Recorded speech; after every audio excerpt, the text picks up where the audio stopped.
All right, welcome back. To the border we go, and the title of Deporter-in-Chief once belonged to President Obama, but now apparently, at least according to a newspaper in Nicaragua, President Biden holds that new title, especially when it comes to kids after less than a year in office. For the latest on that and more, let's go to Newsmax's border correspondent, Jason Jones. Jason, great to talk to you.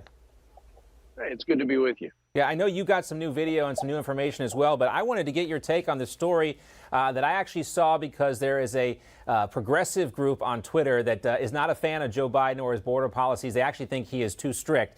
But they are pointing out an article from a Nicaraguan newspaper called La Jornada that says that 20,000 minors were sent back to Mexico last year. That's a 30% increase under the Biden administration, the most since we've seen since the Obama administration. And this is not because Joe Biden's tough on these kids. It's just because that's how many people are coming across the border. 78% of these kids sent back as well were unaccompanied minors. I mean, this just goes to show you how these policies entice more people, including kids, to come to this country illegally.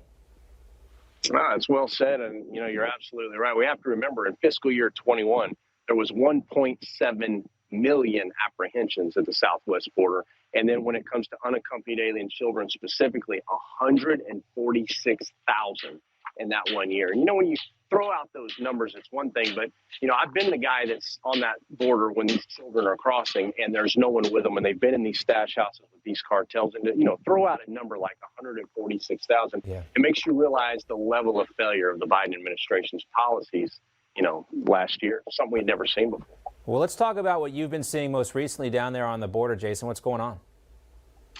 Sure. We received some video yesterday from the Texas Department of Public Safety's Aircraft Division, and they were called the Eagle Pass to support U.S. Customs and Border Protection as literally hundreds and hundreds of family units were crossing from Mexico into the United States at just one bend in the river. And I don't know if you have the video up right now, but we do. You can literally see a long line of those folks crossing, back and forth.